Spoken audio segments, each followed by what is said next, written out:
কোরবানি এবং আকিকা একসাথে দেওয়া যাবে কিনা? That's really important question for everyone to know. কারণ কোরবানির সময় আসলেই অনেকে প্রশ্ন করে যে হুজুর আমরা নিয়ত করেছি এইবার কোরবানিও দিব, আকিকাও এট দ্য সেম টাইমে দিব। এখন কোরবানি এবং আকিকা একসঙ্গে দেওয়া যাবে কিনা, আর যদি যায় পদ্ধতি আসলে কি হবে? এই সাবজেক্টটা বোঝার জন্য আমি জাস্ট কয়েকটা point in a very shortcut way বলা ট্রাই করছি, জাস্ট পয়েন্টটা বুঝবেন। First of all you have to know the definition of কোরবানি অ্যান্ড আকিকা।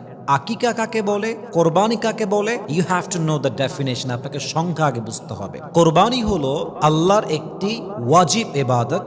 যদি if you have financial capacity, যদি আপনার সামর্থ্য থাকে, আপনার জন্য পশু জবাই করাকে একটি ইবাদত হিসেবে ওয়াজিব করে দিয়েছে একজন, বলেন সবাই তিনি কে? এটা একটি অজীব ইবাদত।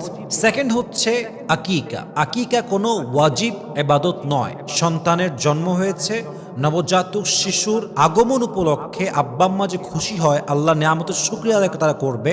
এটা হচ্ছে তার জন্মের ঠিক 7 দিনের ভেতরে তারা আদায় করবে। যদি তারা না পায় তার পরবর্তী সময় তারা আদায় করতে পারবে। এটা কোনো অজীব ইবাদত নয়, বরং এটা একটা সুন্নাহ ইবাদত। এখন আসেন যে আমরা কোরবানি এবং আকিকা একসঙ্গে দিতে পারবো কিনা। মাথায় রাখবেন, কোরবানি এবং আকিকা এইটা দুইটাই একসঙ্গে দেওয়া জায়েজ। শরীয়তে এটার কোনো বাধা নেই। তবে একটা বিষয় খেয়াল রাখতে হবে, ইটস মাস্ট বি নোটেড, সেটা হচ্ছে কোরবানি হচ্ছে একটা আলাদা ইবাদত, আকিকা হচ্ছে আলাদা ইবাদত।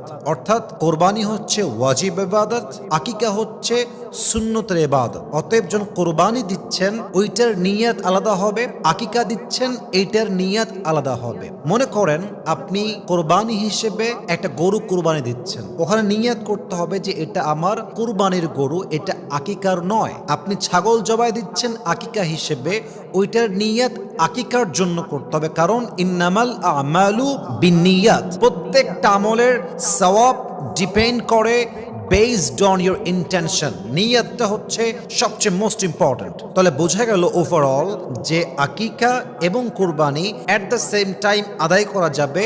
তবে একটা বিষয় খেয়াল রাখতে হবে, কোরবানি হচ্ছে ওয়াজিব বিধান, আকিকা হচ্ছে সুন্নতের বিধান। অতএব দুইটার নিয়ত কি এক হবে না আলাদা হবে?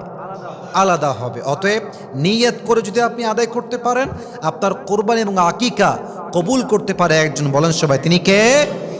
আল্লাহ আমাদের সবাইকে এই প্রশ্ন এবং উত্তরটা বোঝার তৌফিক দান করুক, পড়েন সবাই।